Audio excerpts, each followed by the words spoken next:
What you will see has been sealed in the archives for reasons beyond your understanding. This is less of a story and more a confession of what was found. Good evening and welcome back to the 11th Glitch. Tonight we're sharing a confession that chillingly proves some evils don't hide in the dark. They wait patiently in the light, right there in the delivery room.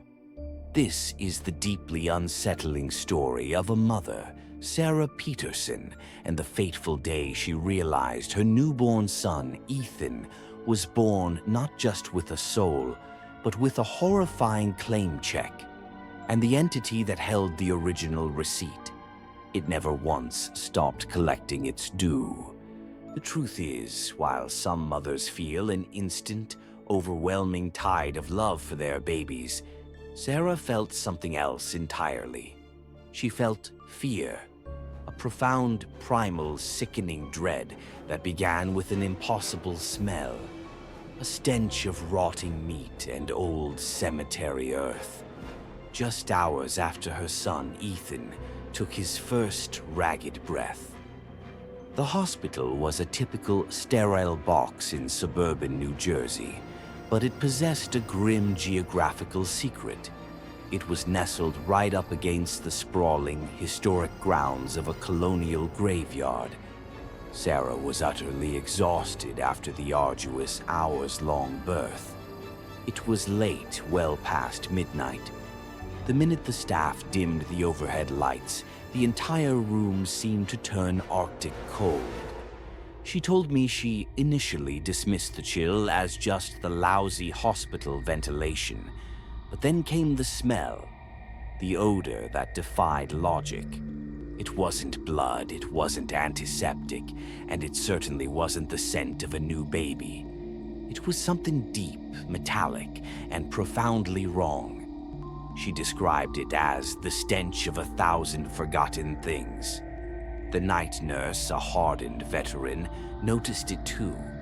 Her eyes grew wide, fixing on the closed door, and for a long, silent moment, they both became co-conspirators in pretending that this unholy, suffocating presence simply wasn't happening.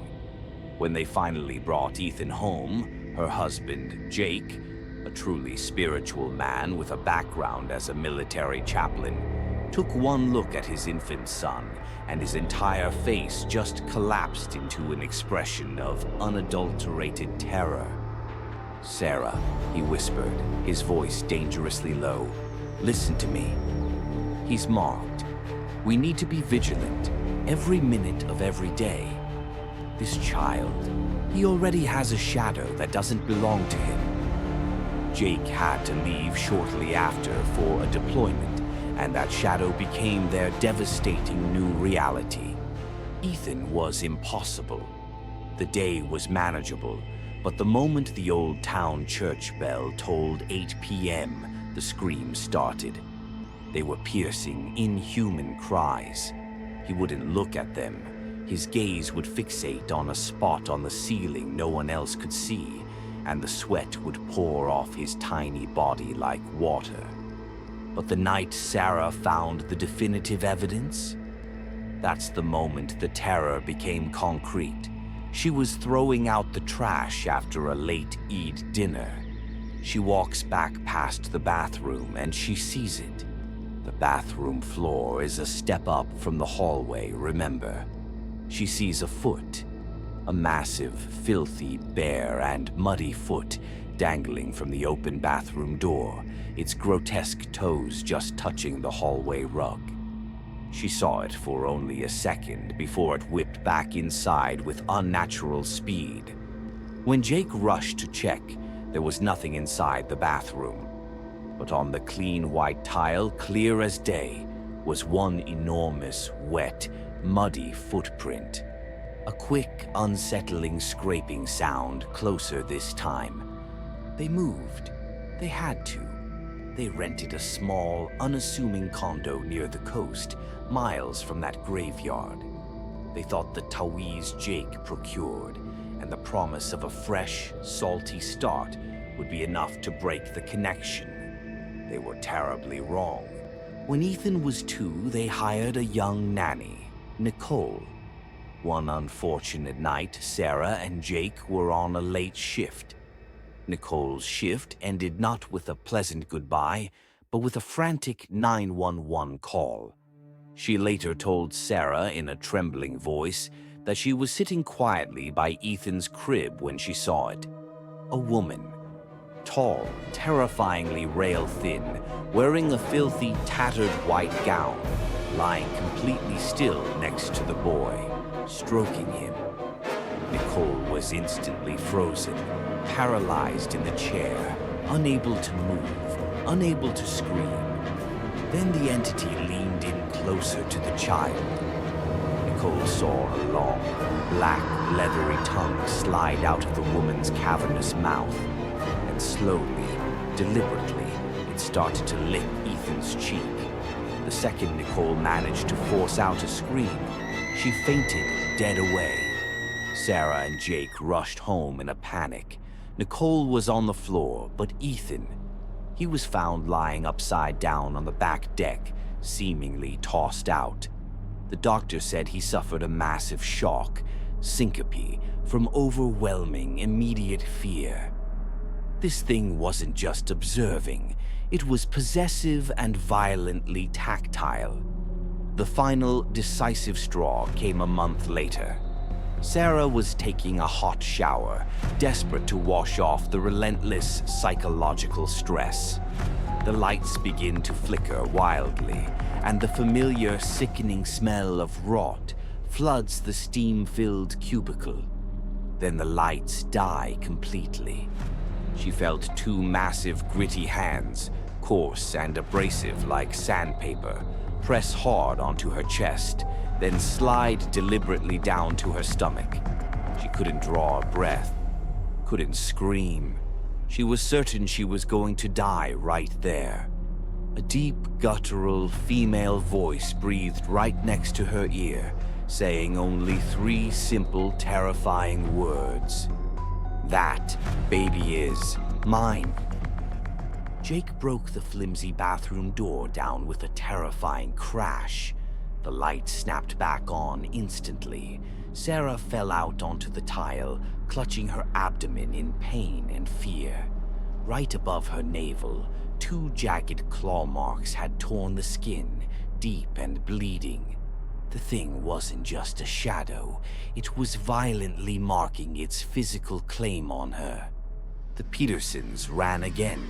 They ran south, trading the developed New Jersey coast for a small, isolated rental cabin deep in the Appalachians, near a forgotten place called Jandy Creek. They needed isolation, complete withdrawal. They didn't realize they were running straight toward another, older trap. The property was near a notorious old stone well, sealed up decades ago after some unspeakable local tragedy. And the problem started again, but not with Ethan.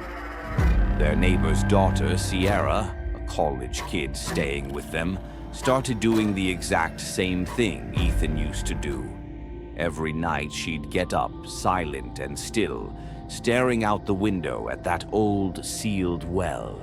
Then she started sleepwalking. The final night, we were told, they found her behind the cabin, hunched over a fire pit, a simple circle of stones that suddenly resembled a cursed pedestal. She was murmuring to the ground, frozen solid by the cold night air. When they got her into the car to drive her home, she woke up, confused and disoriented. She insisted she didn't remember anything. Standard sleepwalking, right? Wrong. Her roommate had previously recorded one of her episodes. When they nervously tried to play it back, the video was nothing but blinding static, blurs, and an unnerving lack of sound. Whatever she was doing, whatever she was saying, it refused to be documented by human technology. But Sarah was sitting next to Sierra as they drove out of those cursed hills for good. Sierra was quiet, dozing against the window glass.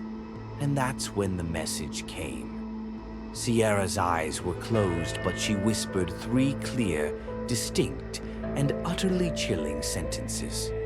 It was a message delivered not from her, but from the shadow that had followed them across state lines. It knows we left the Jersey house.